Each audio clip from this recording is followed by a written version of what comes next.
Hello friends, मेरे YouTube channel में आप सभी का स्वागत है। आज आपके सामने मैं रसायन विज्ञान का एक टॉपिक लेके आ रहा हूँ, जो है यौगिक और मिश्रण। इससे पिछले वाले लेक्चर में मैं लेके आया था परमाणु और तत्व।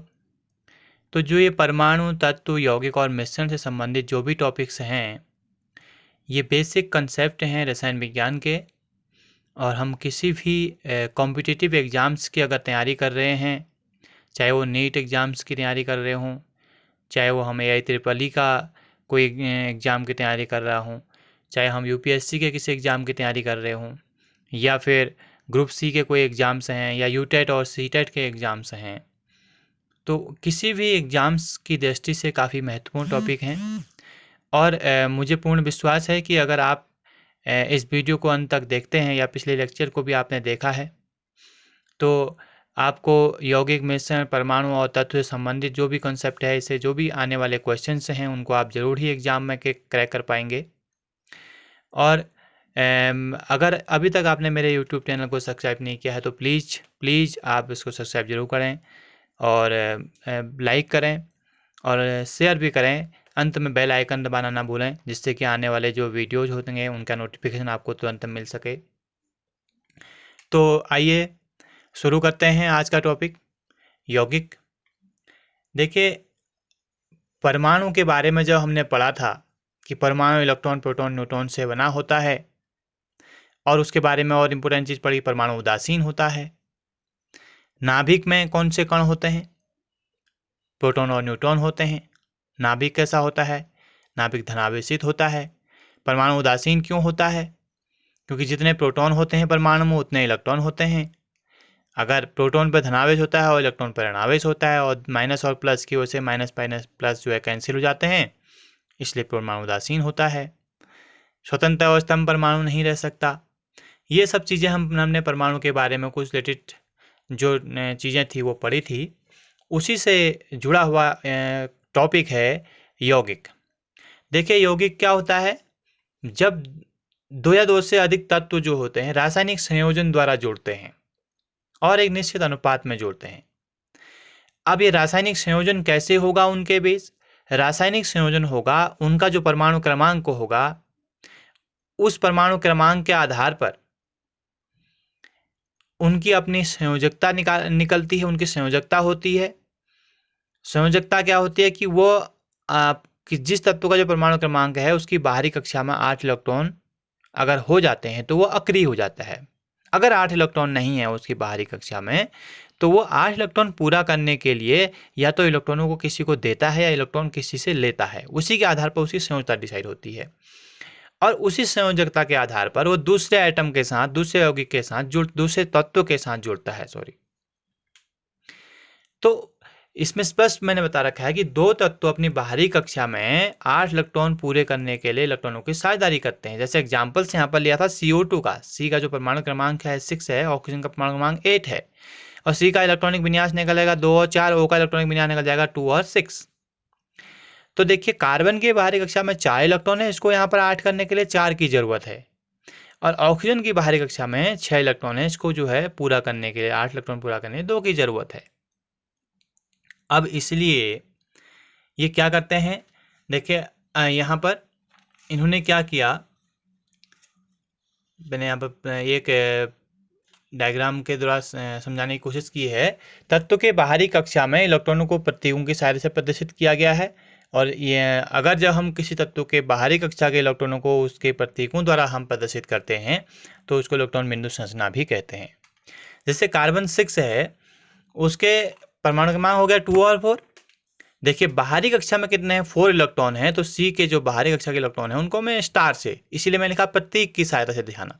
तो स्टार से यहाँ पर डिनोट किया है, इसका मतलब ये बाहरी कक्षा के इलेक्ट्रॉन, या फिर ऐसे भी इसको हम दिखा सकते हैं।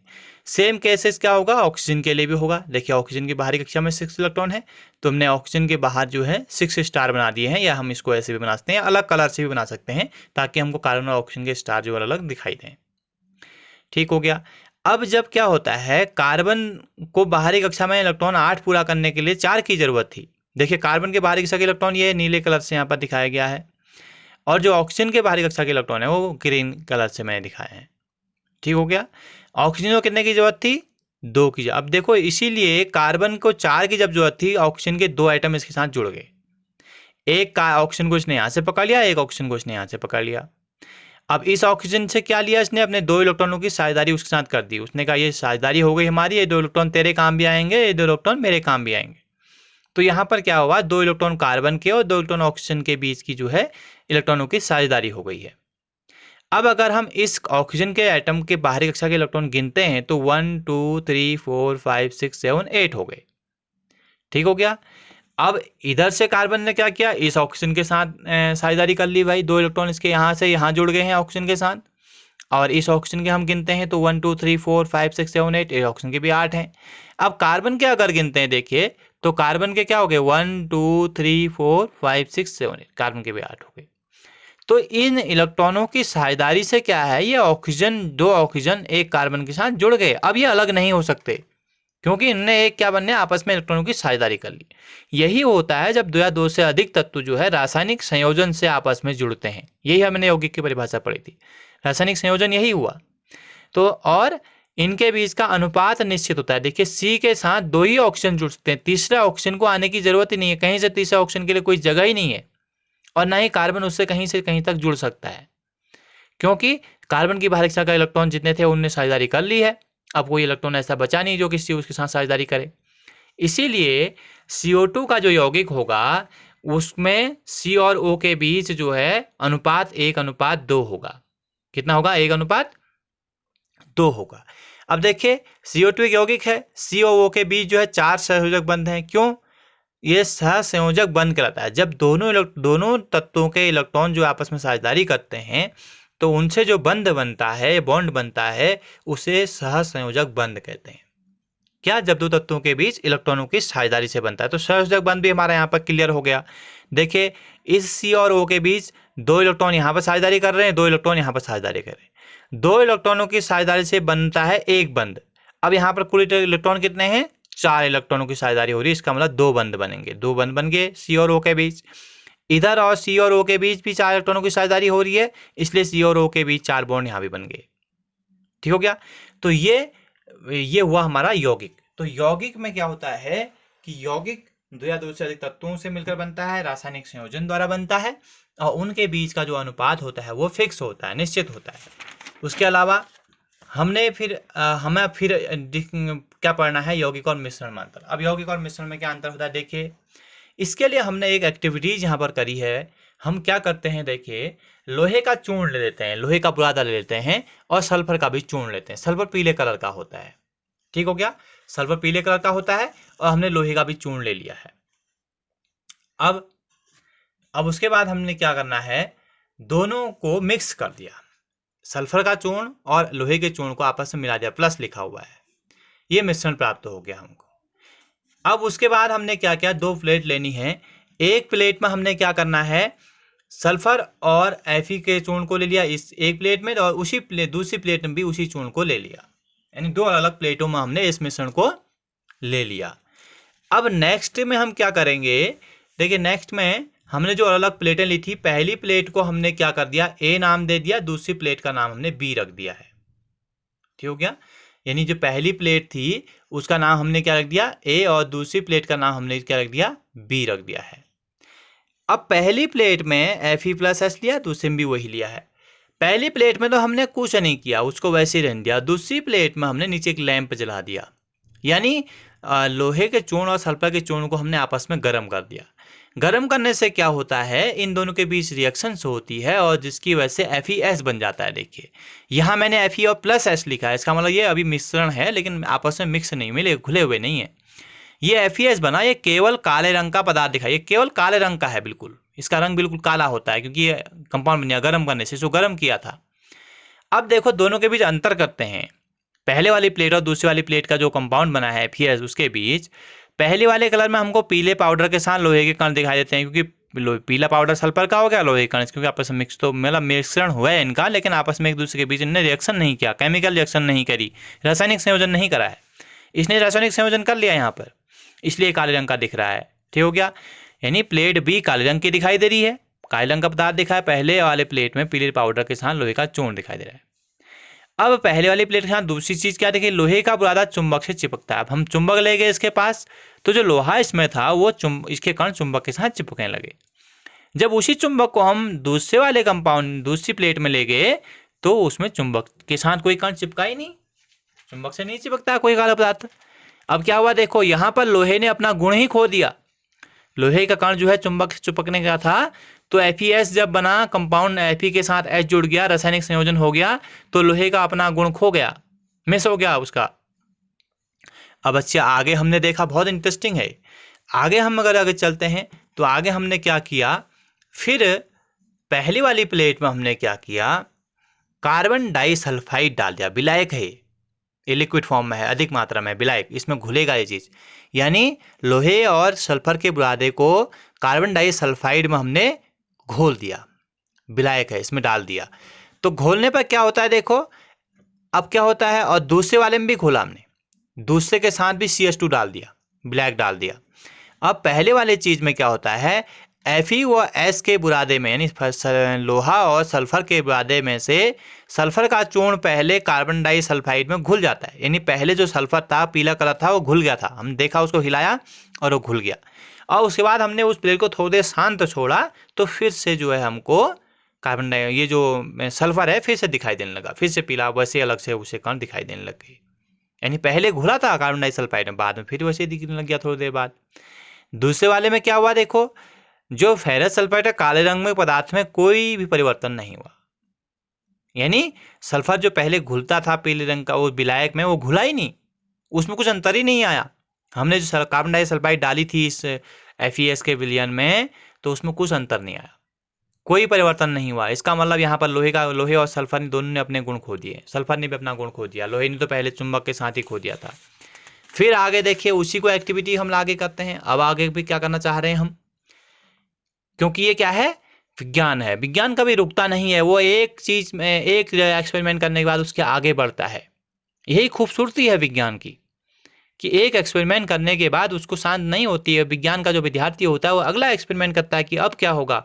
उसने क्या किया देखो, आगे हम गए, वही Fe और सल्फर का चूर्ण हमने लिया, मिश्रण लिया, उसमें हमने हाइड्रोक्लोरिक अम्ल डाल दिया, HCl डाल दिया, और काला पदार्थ था उसमें भी HCl डाल दिया। कि अब क्या होता है, अब क्या होता है देखो, पहले वाले में क्या बना कि रंगहीन, गंधहीन और ज्वलनशील एक गैस निकली बाहर को, और उसके पास अगर आप माचिस की तीर ले जाओगे तो फटाक की आवाज आएगी।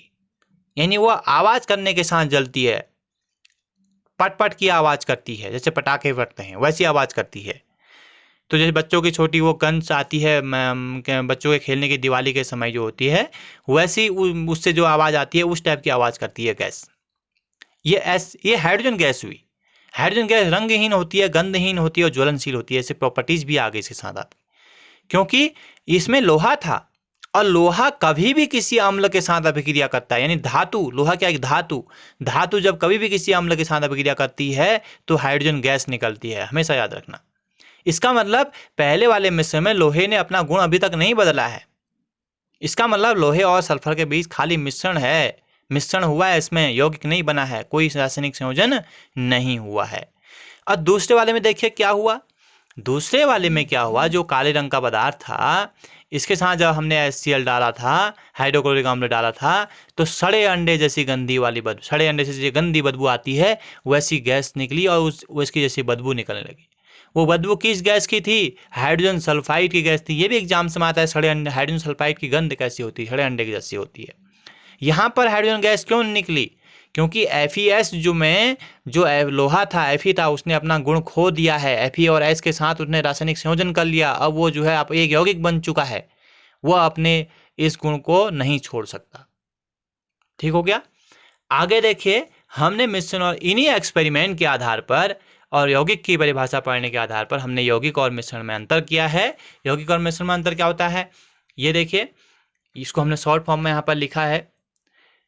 मिश्रण क्या होता है, मिश्रण दो या दो से अधिक तत्व, जब यौगिक तत्व मिलते हैं, अधिक तत्व यौगिक या पदार्थ मिलकर जो है मिश्रण बनाते हैं।